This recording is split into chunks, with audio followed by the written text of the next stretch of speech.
encore une fois de plus devant vos postes de téléviseurs, chers abonnés des Fleury Senga officiels, nos abonnés, nos fidèles abonnés. Nous sommes là devant vos postes de téléviseurs en train de passer cette émission ensemble avec Gessi Maestro Bakou derrière la caméra et moi, votre humble servante Béni dans la super cadette de la presse congolaise. À la une de l'actualité, aujourd'hui, nous allons recevoir pour vous. Nous avons reçu pour vous un musicien reconnu aussi au nom de Fa de Molo. Avant de passer chez Fa de Molo, j'en profite déjà de te saluer mon boss Fleury Senga Mobile Kitoko R9 Kande Malobakabu Selembao Mwana Galdi ya solo ya Tango na Katarène à Pesa Makambu. Et à toi aussi tonton Victor, hein? Tonton Victor Balobi qui est la carte Danemark Yonde Mto Régné ni par ailleurs. Quant à moi, j'en profite déjà la pesa inviter la biso il y a mon collègue c'est un numéro il y a Lombote Péaza accompagné et Morotaza accompagné avec son musicien libérateur. Avec eux aujourd'hui nous allons beaucoup plus découvrir de meilleures choses. Quant à moi, je commence déjà à saluer Fa de Molo. Bonsoir. Ouais, bonsoir, Béni d'or, bonsoir Nayo quoi. Ok, Fa de Molo, tout le monde na plateau na biso tozana esengo mingi ya koyamba yo na kati ya plateau na biso taka oyo ezanda kuna yo banini babi Fleury est égal à Fa de Molo est égal à Fleury banini na ndenge rythme encore ndenge pesa melaka une parcelle il est aussi avec son musicien libérateur Papa Lopango mbote na yo. Ouais, bonsoir bébé, bonsoir. En tout cas, soyez les bienvenus dans notre plateau. Hein. Ok, par ici, nous allons commencer avec vous. Fa de Molo, Tokoki Koye, Potoye, la mission que outil par JDT. Et le lot, tout le monde, aux amis, c'est pas JDT, mon le prêté. Avant de passer pour beaucoup plus découvrir dans Nganaïba, au Bandaka carrière, nous, orchestre, le bosso, pas JDT, ou soit c'est qui non ailleurs avant, pas JDT, mon le prêté. En tout cas, on a pu sinon nous mbote na yemoko boss, hein, Fleury Senga quoi. Na peso mbote sikozo la ndanga puis mbote na mon producteur Jean-Paul Kalema. J'aime l'appeler producteur créateur et puis mbote na mon manager Alain Gigard depuis Londres, moi Tchetchoum de Sydney le premier de la classe donc ngai hein on a ça la raison Nzambe mutape sangango. Et puis na bandi pas JDT na za lokwa mission tout. Na bandaki na mabele na ngai hein Fleury yebi.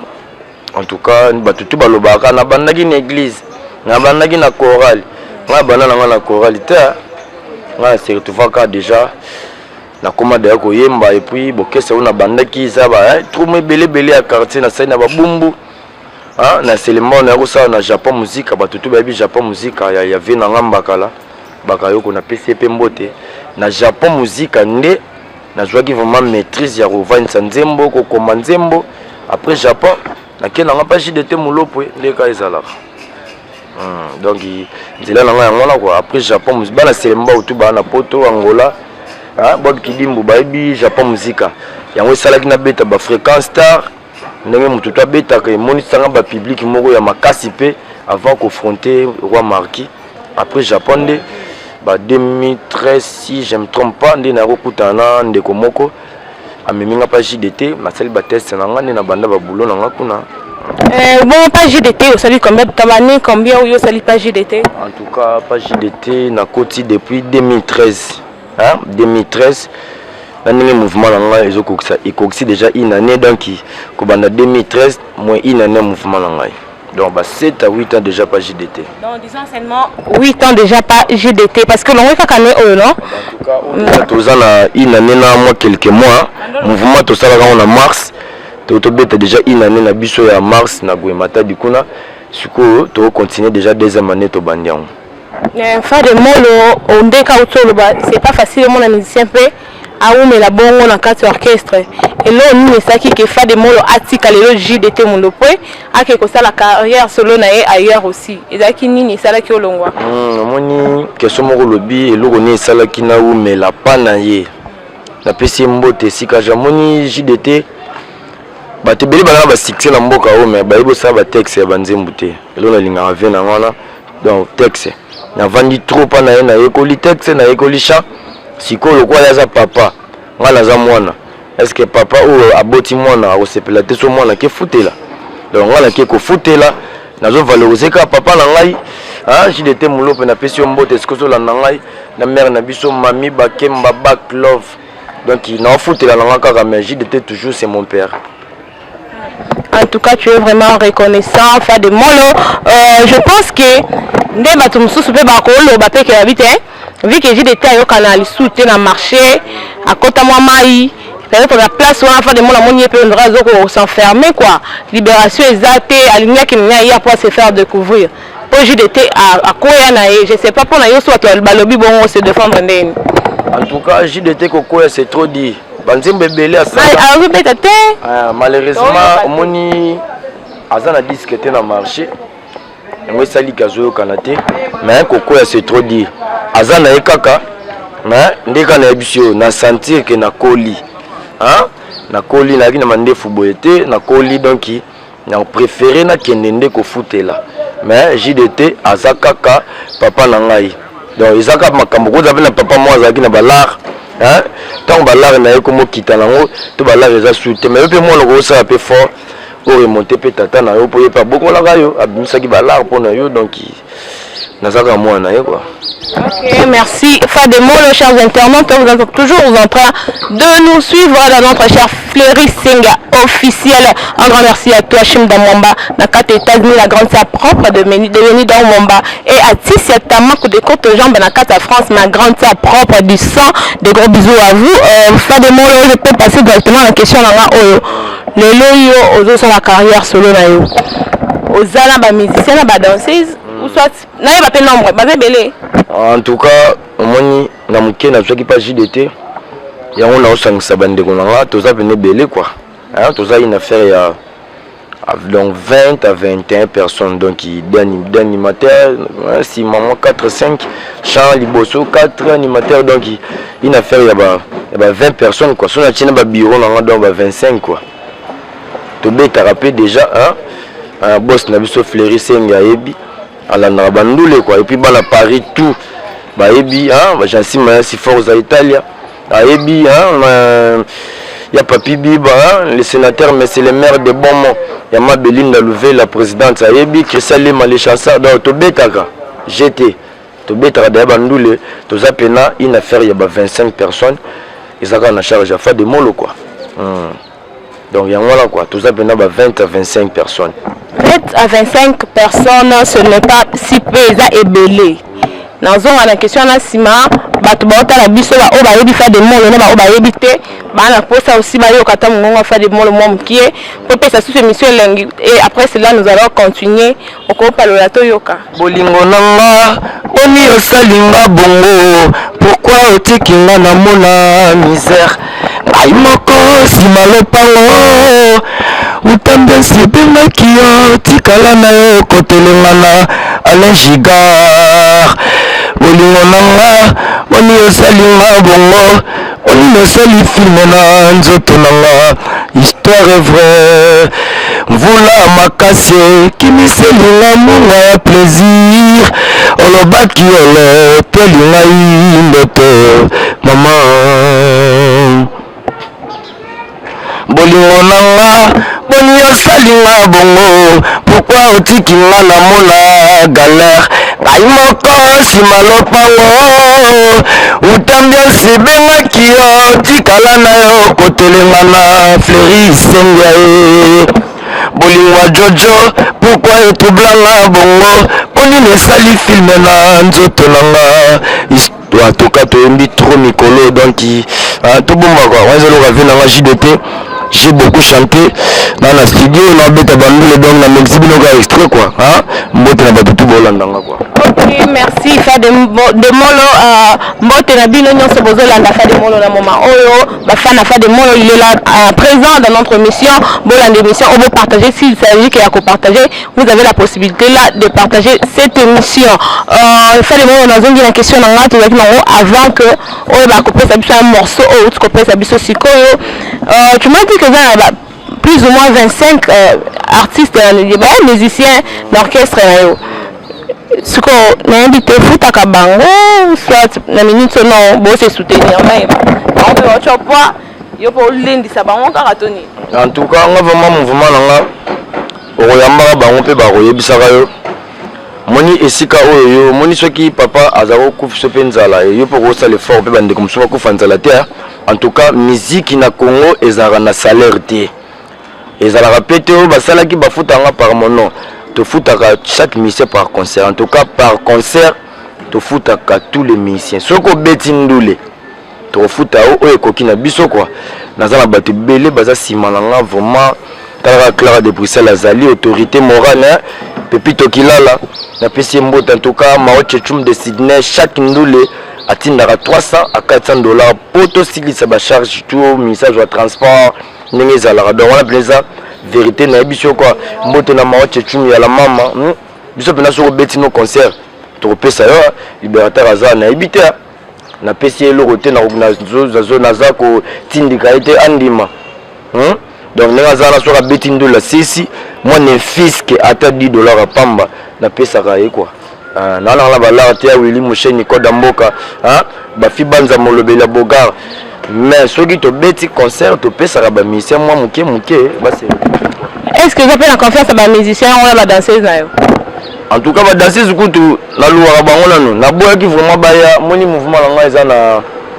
une année ya pamba na ndamu moni ba danseuse baya rappel ko coach moi esprit moko ya bien vraiment te ya ngomoni lokola toza na balarté lokola mbongo ne yete na luwa bango ga donc nga danseuse soka ya beti ndule na katele katuko bianza na ya kena na pesi mbote na Air France na ujana bango ndete luwa bango pour le moment quoi soka beti to pesi eloko ndeka ezala. OK, merci Fade Molo. Na minute oyo oza na producteur déjà manager bazali na siko oyo senga neza o senga ba soutien ya bato soit olingi ni na ndeo ndenge ozaki na poste producteur ozi producteur ozaki na poste manager oza déjà manager siko oyo yebisanga lo ni ezanga pour que okoma vraiment trop apaisé quoi qui me kota ba mona ke Fade Molo donc déjà bo apesi makambo ba pesa makambo de en tout cas et puis toza na studio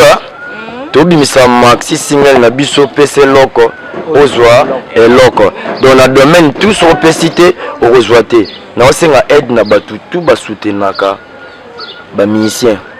moko déjà nde tolobaki moko déjà botami na musique ya Congo Fade Molo à bientôt bozwa maxi single na biso pese loko ozwa eloko o nzemba Maoche Chumeza na vie na kaka boye et bouger des amukili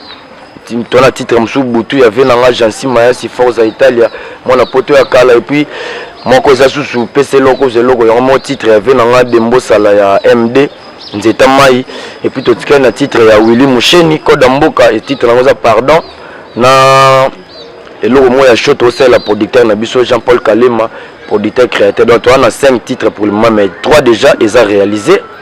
2 etikali walingi ba yemba pardon plutôt pour nous déjà ya Willy walingi ba dédicacé on peut sa contact na suka to soit comme Benido il déjà resala nga contact ndeka ezala walingi ba bwaka ye azui contact na on peut na suka azui pe contact ya journaliste obomo na Benido yemtakangi na micho makamango walingi ba bwaka ya sololi to kotanga kombo na communauté galloise Erogal ya Serge Ntelo nde tolobaki Serge Ntelo walingi babwaka ye asololi Herman merci ndenge otindelinga ba portatif babilamba bambongo merci na yo et puis Jacques Sung au Core City merci na instrument ndenge zo koma et puis Maoche Chum de Sydney à bientôt déjà 40 kilos le 9 de na ozwa ngona sente na nga na mwa 10 micro na vraiment la batu na nga mais na pe na posa batu baya ko soutenir nga po charge nga mona kokate o nazana bango ka wana ekozalaka bango te koda mboka ya Willy Musheni bocha biso maboko ndeka bocha batu nyonso abeda chou donc yebika Eric Mandala opesa bango maboko pesa pe yo robot 3e phase Fade Molo Aigle Royal ba mélodie ka ya benana ba kumbala nga na mekolo mo ba extrême kemika ka po bo compagnie ka na linga suko yima mingi te na émission po ba koma pe oyiba. OK Fade Molo na katika na kadwa ndule kandingo obeta bongo nangai beaucoup plus na yeba ozakara pour la mona au ozakara non entre Bumbu Selemba ça c'est donné beaucoup plus or tu es l'artiste ya Congo artiste congolais au kabolate ngande na moni ba mati ba bashi ba bandako na mona ni atasi ya commune mususu si c'est pas Bumbu c'est Selemba donc non ya bango kuna to bimi pe kuna d'accord tout papa ato bimi kuna faut que les gens se découvrir tambola 24 communes tambola combien de provinces de comment va découvrir yo pe oh papa Donc on a pas reçu kaka bango zaka bango te batunya sauté. Oni batutu oboza ba commune libanda en dehors ya Bumbu na Selema. Ça marketing pour na Congo mobimba. Oboza libanda ya Kigalwela kayote ba galwa makasi. En dehors ya Bumbu Selema. So je dis que langa na bwaka mutualité bana matete, na bwaka ba mamukole, na bwaka ba yanoa. En tout cas, le kola disque na bimité. Mutaza na masina to mutaza na plutôt na lemba obika ko comprendre na fa de mon bien te ya moni to valoriser na sika toza mise moko to valoriser commune awa to kotanga su communauté pour to tan commune trop et ça mabeta a valoriser na commune no wenge pe ba valoriser bandali to la bandali toi la galité toi la bandali wenge balobaka bandali c'est Paris Fali Poupa aigle les grands aigles la PC Mbote maître warrior alobela bandali petit kasi musique ezaka pona galité au Bumbu Selema non et pour tout le monde beaucoup plus de concerts beaucoup plus de répétitions ça se passe seulement na Katagal c'est pour cela na tuni kasi ngana za galwa moni soki pour le moment lokola nanu na pesi bango disque na bango te rocha pendule pe na commune mo bebe mutu mso a commune incitation ya fa de molo ngo nani mais lokola tuza na chance même naza reconnu na deux communes wana pour le moment Bumbu Selema nazo beta non bakuna et puis na beta ka la Bumbu Selema na beta ki na pigeon kuna na beta na pigeon na G5 na ozonga sur les 25 na G5 et puis na banda nous na Kasavubu na de fixer date te surtout solo bien na mutu na ngazadi okazadi to beta pe na KV to na concert le 30 juin fête ya mboka na biso wana ezala ngiringi to planifier ka ba jango ndenge ezala soki permettre mais nazaka po na galité na pena mukili mobimba preuve année Paris solola Belgique et Europe mobimba pour le moment so za ndegono na Paris tout na fa de molo a royebisao na pena mukili mobimba quoi mais quand on dit ce qui est bima ndeto to ko tchabiloko na ba média ba radio ba télé allez même na basuka ya Congo ba otalanga ba beni naza ba fan tina ba Lubumbashi na Mbujimai na Katanga et aussi Baïsa les jeunes leaders kota ya Kisangani Simba Kisangani de le beka fan club fa de monde Kisangani Mbujimai na partout mais le qu'on disque limité ya on te favoriser qui na nous gal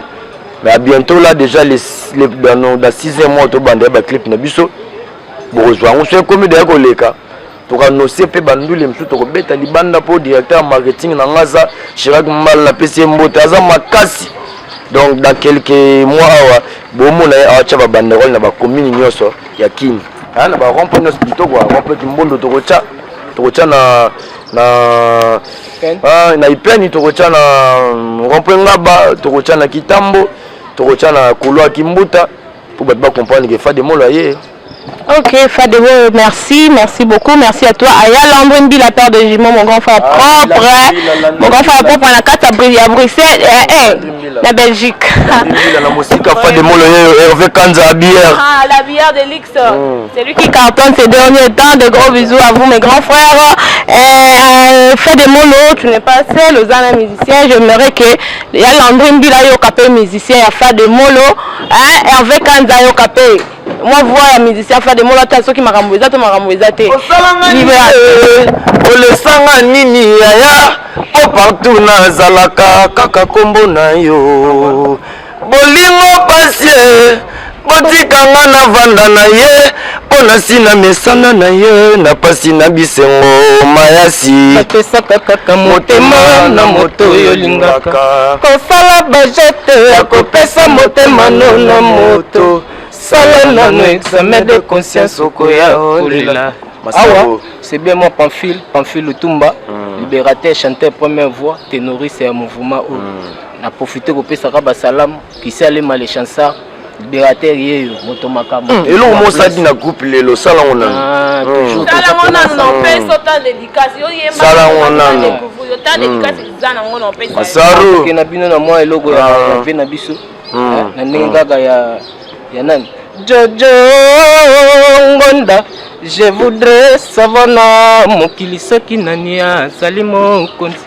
kerole bloka misinga zabana landaka ya bipai biso kokendenga na kokate malbone je bolingwa nana Clemasone imele nanga Jojo Ngonda na ngai Oh ngana kosenga na yo oyebi ezaleli na ngai nsima nalela mache chume ouais wala za Carlito muna longola ngwa wana quoi il s'appelle Pafi Lutumba Libérateur Massaro mais c'est patron tozali toujours toza pembe na fa de molo nde leader yenda zo pesa biso makambo ndenge bozoka nyonso wana donc c'est grâce à la kabota makambo ya minene toluki yo tomoni nyonso ezali rythme ba musicien ya Congo toza banega ndi bacongolais ezalaka bongo okikake amatika pepo fale bola osola bien te alongwelanga mais awa boza nsima na ye tosentir mpe ke bosoutenir ye po kende liboso c'est ça vraiment makambo tozosolola en tout cas na kati oyo te bamaoche chum bayebi makambo oyo bakisi alema les chansards bayebi makambo oyo bajansi mayasi baforce ya italia na paris bayebi makambo oyo bango bayebi makambo bango balobaki toujours nsima aigle nde makambo ezali kwa toza mpena pembe na ye donc toya esika okende te nde tinga vraiment nayebi te quoi basele mpe balobaka boye balongwa à maison mère par la grâce de Dieu je sais que ça va tenir boza toujours ensemble pour en soutenir votre frère notre frère frère na biso nyonso partout dans le monde faut ta loboko talaka basoutenir kaka sans soutien mawa trop mawa mingi malgré tout il a son producteur et son manager mais il a aussi besoin de vos aides financières conseils tout ça azala vraiment bosenga fa de molo ndingo sa orchestre na yo ni ezoko rassurer que simba kasi kondima ona na ngoti ondima ke ba kondima gege pesa o pesi la non rythme ndenge ni o répétaka et le kandeni fa avant o pesa na réponse na ba musique non so ta répétition on peut la foutre avant d'entrer en tout cas na osa la coulisse na bomba ngomoni coulisse na wana na mema mpena na camping kuna na bomba yango po moni na linga te bato bamona ngo mais bato bazana posa fa de molo kala te bozwa na bombo secret bato bayebi bombo secret na madimba na presse 124 na bombo j'espère mercredi au fait to bandango lokato na préparation ya concert ya G5 beaucoup tabiso kuna après concert ya G5 mais na sina célèbre rap na ba sous-sol chez Freddy, hein, c'est Freddy Tinginting, il a petit nanga DJ Zana, MP numérique, Nemo boss Freddy, venanga nzete sa matata kabara sabasenga eno roja lutumba ngombingo. Donc tout ça là déjà. To bono rocha ba repayant. On moni répétition payant. Na boyi na wat balo ba fa de mola za orgueil, asali nini yango na musique ya mboka o. Bozela ngana lamba biloko nanga. Tango ekobima nango le bano que orgueil oyo kaki ke babi fa de bongo mona onde ndeni na chéri otuma ngote soko repina 3000 francs non to gi bien non moni yombo na lamba biloko nanga so na lambi biloko nanga ndenge zo bela na komi nanga mode payant mais pour le moment on a mode gratuit les gars bande que beli ba sel Facebook mode gratuit so razu méga la yache à côté mode payant à bientôt là to comme mode payant ba rep na biso déjà to tchanga na page Fa de Molo hein pour le moment botala on a page Fa de Molo na compte YouTube na ngai na bo s'abonner na Instagram na Fa de Molo ne bo tala extrait ya Fa de Molo après on a to comme mode payant ceux qui disent que bimi quoi pour le moment to on a mode gratuit oh linga zwanga la na bombo secret mais coulisses et ça va jouer en répétition to zaka lundi za coulisses ya on mimi kuna na camping kuna na bombo ezare populaire on est à chaque mercredi bato tout baza connecté na Fa de Molo bayebi que mercredi to banda bombo bomona ba banderole taka biso sala ba capo c'est du lourd quoi hein to sala ba banderole la capo pour moi chechu mazali hein pour faire na dembo sala zali hein pour y mon autorité morale mais c'est l'abbé Pierre Clara de Bruxelles azali hein ya Christelle Malé chansar azali Papi Bola garçon Silim aza moi chechu le premier à suivre ça va faire aza bomona banderole la capo na bombo tous à chaque mercredi quoi vie na ngaka boya ma tchechu mtano sali via Fa de Molo longolinga na vie ya makolo donc à bientôt vous comprendre la réalité quoi et la melingoma merci en tout cas merci Fa de Molo de big salutation à toi tonton Victor na Danemark Alexandra Ballon d'Or vrai chéri na ndenga mukete celui qui cartonne aussi talaka mona poto il y a babi ya 6h juste tant que ganga la catholique babi ma messe quoi et ça la moi bien na ka bango toujours Fa de Molo Donc, je vous ça concerne le 25, c'est ça, oui. En tout cas, déjà, vous avez invité na caméraman, na combo na DSI, na yo Benidor, yo mtokani na minute. La cadette de la presse. Donc, on va vendre na bongo. Na minute yo mtokani bango, vous avez invité le 25 ils a barbecue fa de molo. On a bien signé Mao Tchetoum de Sydney. Mao Tchetoum de Sydney, le premier de la classe. Et puis notre manager Alain Giga, on a bien acquis manager technicien. On a cadeau pour faire des mots. Tu as bien invité dans le Félé. Donc, sur le batch autoropé, ça y est. On a damé dans le shawarma Félé, on a dans poulet mayo, rôti, tout ça. On a fait quoi on a bien na yo. Tout quelque chose de nouveau quoi. On a cadeau Mao Tchetoum na. On va le 25. Tu as découvert ni on comme motivé biso pour te zangater. On est chaîne na biso oyo, chaîne na biso non botali concert na ngati. Hein? Bon, j'attends. J'espère mbali boso pe bozoya ils le 25. Boya na G5, ba tutu baza abonné na chaîne na biso oyo. Hein, ya boss na biso Fleury Senga. Boss abonné bokota et puis le 25 bokota la ngamba la mort na chaîne na biso oyo. Bo comprendre artiste en zoloba. Est-ce que ça na musala? To musala les athées. Le 25 na bengso déjà bozalana avant l'heure zandu la 15h 20h. Donc 15h à 19h to kata na biso. Dès que mon konzamboka to pesi mbote Fachi Béton, hein, les sels est unique quoi. Hein, Fachi Béton le baki to kotaka avant et on moni to komo kata ba heure avant to banda 15h ils a barbecue la bengso quoi. Tu auras l'entrée gratuite hein. Dès na bisoté to pesa batu donc to créer mode gratuit pour le moment. Le roi disque né silité. Ils a batté belle moi pe mutu so na kinga na suka azo comprendre fa de mon a luka fa de mon na niveau tout. Ya mon disque si là. Ceux qui disent que si est mode payant, mais on a na G5, elle est gratuit. Moi, tu m'as loué dans les salles, loué dans les aussi, manager Azana, a soigné biso mamba mikanda mamba belé na instrument, boya na bino kota la fa de molo, boya kota la fa de molo, les gens gratuit. Aurélien no pour faire les. Ils s'appellent encore ta Fleury Senga toya. Dans il y a des plans, il y a un boss. En tout cas, Aurélien na boss, il mo Fleury en direct à Hollanda. Non, il est là, boss. Les Senga talaga Benidor ya azali le 25 bien si na biso déjà boyé. Faut bazala na concert na biso G5. J'espère bazala avant et au sala bien. Tout le monde se rappelle chaîne na biso misala au artiste azo sala quoi.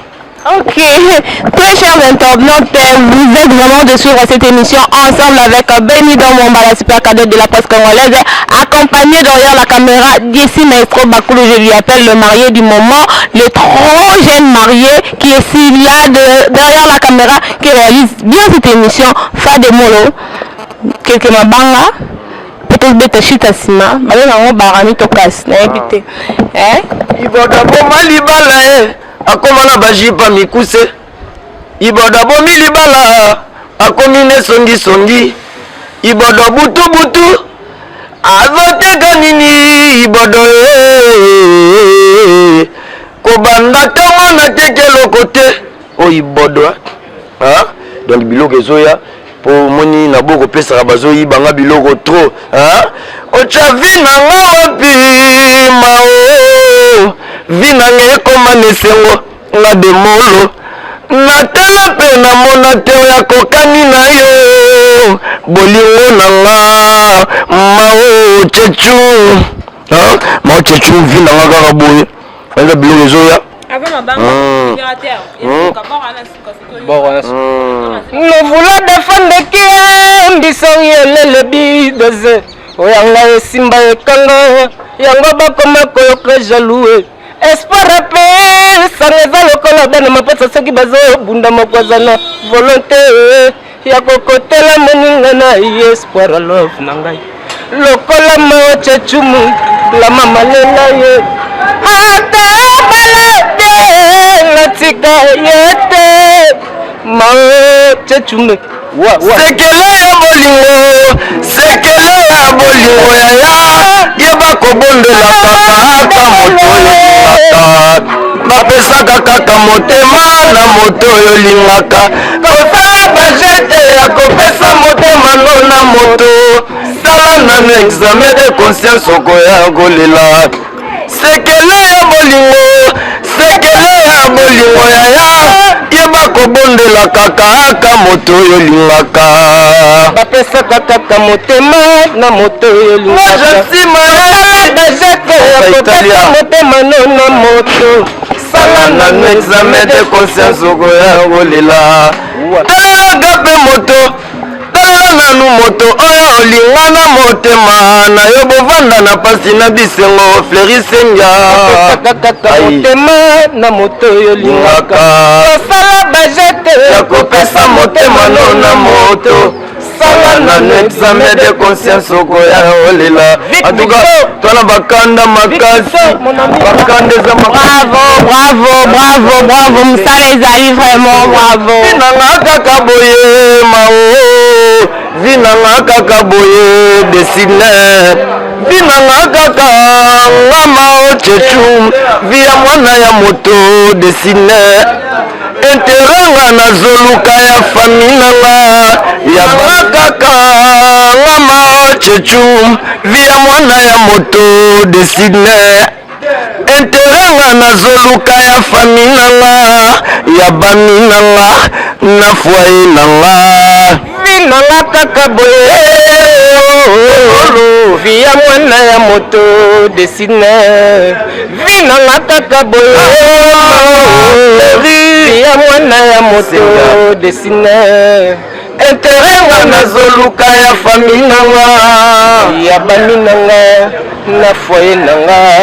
nazalaka fidèle nga mao nalingaka mwasi nanga la mama nalingaka bakamarade nalingaka bafami nanga nalula beti bwana océan pacifique vinanga kaka boye benido kaka boye demolo ya mwana ya moto desine donc oyo eza pena biloko na biso vraiment on te sentir na bandali bana nzela émission YouTube qui partait yango normal quoi yango émission YouTube qui partait compréhensible le roi lié le robot troisième face pentacle activé topesaka makambo donc en tout cas nayebi te quoi namona neti kaka bato batelemi ndelemi mwa makelele okomokota to ndeni. Ok, merci Fademolo Toyoki, vraiment to sepeli elongo na ba internautes nyonso baza dans le monde au balandi émission lelo to sepeli yoka voix kitoko yoka ba composition bien quand nous déjà nous chutons dans cette émission quelques dédicaces na bato o ba olanda Fademolo na moment oyo opesi bango nini bambote nini bombeli bango mamnya malonga oyo bombeli bango na bambote vraiment na bato tu bolandi Fademolo oyo tu bo s'abonner na chaîne na biso oyo bambote na bino et puis mbote nanga na Maoche Chum de Sydney le premier de la classe ya la mama mbote na Jean-Paul Kalema producteur créateur mbote na mon maman Goretu le voisin merci ningo la tsanga chaque nous les mamans merci vraiment mbote na mon manager Alain Giga ya Mavero 001 la mère de la compassion Gwani Matota top modèle fondation Gwani Matota Sylvie la grâce au Yomba bientôt fondation Sekou Tour et bientôt fondation Bob Kidimbu Luanda Ursil Kimpioka Wendy Koto Banke Watala Makamboyo Boubou Mbaki chef de guerre en tout cas Christian Lema les chansards non les Lomabe privé Garné Zalaka Serge Ntelo Fademolo Yeyo PC logo Zeloko Christian Lema Yebika Katimini et puis mbote na Wadol meneur de G quoi meneur de G enfant mystère mbote na yo autorité morale mais c'est l'abbé Pierre Clara de Bruxelles Pepito Kilala mbote na yo quoi les amis de Fademolo et puis bana mbujima indebo landanga trop mbote na bino katanga enosi baisa simba kuna kota kisangani kala tito ya kisangani quoi le 9e mois a sorti officiel ya Maxi Singa na biso et puis le 25 août on a G5 na cadre de cas barbecue Fademolo donc mbote na moko Senga mbote na Benidor. OK, je reçois. Merci. OK. Merci libérateur que mabanga la le dédicace quoi pour que to mettre fin la numéro. Ouais, merci vraiment na opportunité pesingai na ke bongo musika na mona bongo Victor mon ami de longue date na musika na bosante Fleury-Sengwa notre président talaka makambo pesi biso et ko ratete quoi force aita l'agence Mayas vena biso mobile sema Mayas to bosanité Kotor Bankewa, en direct de Bob Kidimbu, chef de guerre, Boubou Le Chada, 5 fois père Babel Matondo, Ixi Kimpio Kamama Wendy, Zandor, Stella, il y a eu un Wana, Stella Zangador, merci beaucoup. En tout cas, il y a Wana quoi. Ok, merci. Merci vraiment, merci chers internautes. Merci à toi mon boss Florisinga officiel. À toi, tonton Victor Madane Marc, mon bali Lendinga Zor, Batali mon bali Bakumi Singambe. Et à toi aussi, mon vieux Lambrimbila, avec un de la bière de luxe, Yagi Koke, Nakata Bruxelles, sans oublier sous-sol Mamba, sous-sol Gradis Mamba, Jans le Bourgeois Mamba, et ainsi que Joey Mamba, l'homme, Mobile, la pistis, Mavo, la Bazua, puis la Boe, vraiment, Landry Mbila, Hervé Kanza, la bière de luxe, Landry Mbila, fa de molo quoi. Eh bien, c'est la fin de cette émission, mesdames et messieurs. Nous mettons déjà fin à... Quant à moi, je vous retrouve encore au prochain numéro et je vous souhaite de bonnes choses. Bye bye, c'est parti. Ibodabo malibala akomana bashipa mikuse. Ibodabo milibala komine songi. Ibodo butu avoteka nini ibodo kobanda ntongo nateke lokote nateki mapa na nga nguba na nga na table na nga naoteka dembosala pese eloko zu eloko pese eloko yika te omena bome fademolo yoyo yorobo troisième phase pentacle activé Christelle Malé Chanceur merci beaucoup. Check.